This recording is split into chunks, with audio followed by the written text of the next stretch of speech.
মানালোর কাঁটা চেন্নাই, লক্ষ্য বাগানকে টক্কর। শনিবাসরীয় লড়াইতে ঘরের মাঠে চেন্নাইন এফসির বিপক্ষে মাঠে নামবে লিগ টেবিলের সেকেন্ড বয় এফসি গোয়া। এই ম্যাচটি ইন্ডিয়ান সুপার লিগের বেশ তাৎপর্যপূর্ণ, কারণ চেন্নাইনের বিপক্ষে 3 পয়েন্ট মানালো মার্কুয়েজের দলকে লিগ শিল্ডের দৌড়ে এগিয়ে নিয়ে যাবে। একই সঙ্গে শীর্ষে থাকা মোহনবাগান সুপার জায়ান্টের সঙ্গে ব্যবধান কমাবেন সাদিকু বোরহারা। এফসি গোয়া চলতি মরশুমে দুর্দান্ত ফর্মে রয়েছে। শেষ 11টি ম্যাচে অবিস্মরণীয় পারফরমেন্সে তারা কোনো ম্যাচেই পরাজিত হয়নি।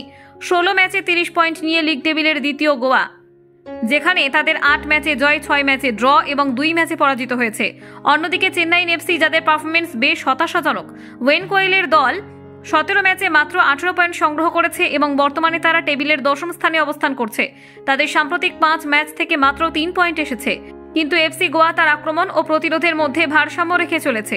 তারা এখনো পর্যন্ত 30টি গোল করেছে, যা আইএসএল এর তৃতীয় সর্বোচ্চ, এবং কেবলমাত্র 20 গোল খেয়েছে, যা টুর্নামেন্টের দ্বিতীয় সেরা ডিফেন্স। তাদের উজ্জ্বল পারফরমেন্সের মধ্যে উল্লেখযোগ্য হলো তারা 8টি ম্যাচে প্রথম গোল করে ম্যাচে এগিয়ে গিয়েছে। তবে চেন্নাইন এফসির গোলের সংখ্যা 23, যা আইএসএল এর 5ম সেরা। তবে তাদের প্রতিরক্ষা অনেকটাই দুর্বল। 27টি গোল তারা খেয়েছে, যা লিগের তৃতীয় সর্বোচ্চ। চেন্নাইনের শেষ 5 ম্যাচে কোনো জয় আসেনি, যা তাদের পারফরমেন্সের দুর্বলতা স্পষ্ট করে। চলতি মরশুমে খারাপ ফর্ম তাদের জন্য এক বড় বাধা, বিশেষ করে এখন যখন তারা লিগের শীর্ষস্থান থেকে অনেক পেছনে পড়ে রয়েছে। তবে চেন্নাইনের সাফল্যের ইতিহাস ও তাদের প্রতিপক্ষকে চমকানোর ক্ষমতা কোনোভাবেই অস্বীকার করা যায় না। এরই মধ্যে আইএসএল 2014 সালে শুরু হওয়ার পর থেকে এফসি গোয়া ও চেন্নাইন এফসির মধ্যে ঐতিহাসিক প্রতিদ্বন্দ্বিতা তৈরি হয়েছে। মোট 29টি ম্যাচের মধ্যে এফসি গোয়া 17টি ম্যাচে জয়ী হয়েছে। সেক্ষেত্রে চেন্নাইন মাত্র 9টি ম্যাচে জয়ী হয়েছে এবং বাকি 3টি ম্যাচে ড্র হয়েছে।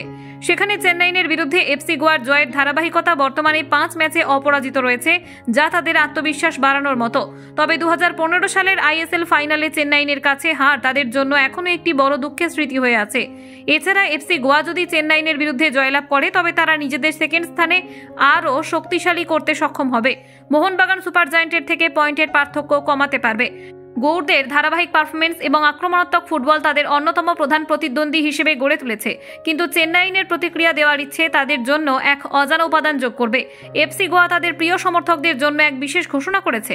তারা ঘোষণা করেছে যে ম্যাচটিতে 12 বছর পর এবং তার নিচে শিশুদের জন্য ফ্রি এন্ট্রি দেওয়া হবে। এই উদ্যোগটি ফুটবলকে শিশুদের মধ্যে জনপ্রিয় করে তুলতে এবং তাদের মধ্যে খেলার প্রতি আগ্রহ তৈরি করতে সহায়তা করবে। এছাড়াও শিশুদের জন্য বিশেষ কার্যক্রম থাকবে। তাহলে এই শ্বাসরুদ্ধকর ম্যাচের জন্য প্রস্তুত হন, যেখানে এফসি গোয়া এবং চেন্নাইন এফসি তাদের প্রতিদ্বন্দ্বিতায় এক নতুন অধ্যায় লিখবে বলে আশাবাদী দুই দলের সমর্থকরা।